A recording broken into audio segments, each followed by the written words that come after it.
अहमदाबाद विमान दुर्घटना रे देखागला चमत्कार दृश्य। विमान रे यात्रा करुथिबा यात्रींक सह जीवंत दग्ध हेले 265। सबुकिछि जळीपोड़ी छारखार होइतिबा बेले बाकी थिला एही जिनिस। शह शह पोड़ा मृत शरीर भितरे सुरक्षित मिलिला भगवत गीता। गुजरात अहमदाबाद रे एयर इंडिया विमान दुर्घटना रे केवल देश नुहे समग्र विश्व स्तब्ध और दुखित। यह मर्मन्तित दुर्घटना रे यात्री एवं क्रू सदस्यों समेत मोट 265 जन प्राण हराइछन्ति। दुर्घटना पर उद्धार कार्य वर्तमान प्राय शेष होछि। यह भयंकर दुर्घटना रे केवल जड़े व्यक्ति बंची जाइछन्ति। विमान दुर्घटना पर घटनास्थल दृश्य अत्यंत भयंकर थिला एवं सेथिरे एक चमत्कार मध्य देखा देइथिला।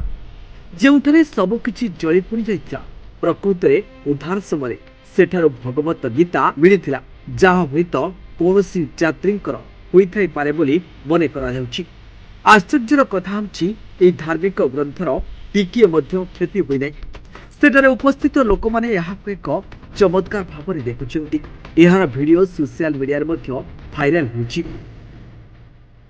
सोशल मीडिया रे 6 लाख रु अधिक यूजर्स ए वीडियो को देखिछन्ति। ए वीडियो रे दुर्घटना स्थल रे थिबा भग्नावशेष मध्यरु जने व्यक्ति गीतार पृष्ठा गुरुत्व देखाउथिबार देखा जाउछि।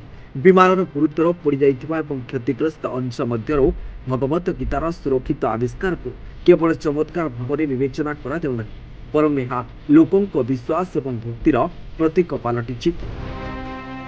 गुरुवार दिन 1:30 रे एयर इंडिया लंडन जाउथिबा विमान AI-171 अहमदाबाद उड़ान भरिबा समय यह मर्मन्तुद विमान दुर्घटना घटिला। उड़ान भरिबार किछि मिनिट मध्यरे विमानटी मेडिकल कॉलेज हॉस्टेल सहित धक्का होइतिला। विमान में मोट 242 जन थिले, जोंथिरे 241 जनकर मृत्यु होइतिला। केवल जड़े यात्री रमेश विश्वास कुमार बंची जाइतिले। से जरूरीकालीन द्वारा पाखरे सीट नंबर 11 रे बसिथिले एवं समय मध्यरे विमान डेई पड़ी निज जीवन बचाइबारे सक्षम होइतिले। यह व्यतीत दुर्घटना पर विमान कबल रे पड़िथिबा अन्य 24 जनकर मध्य मृत्यु होइछि। ब्यूरो रिपोर्ट न्यूज 95 पुलिया।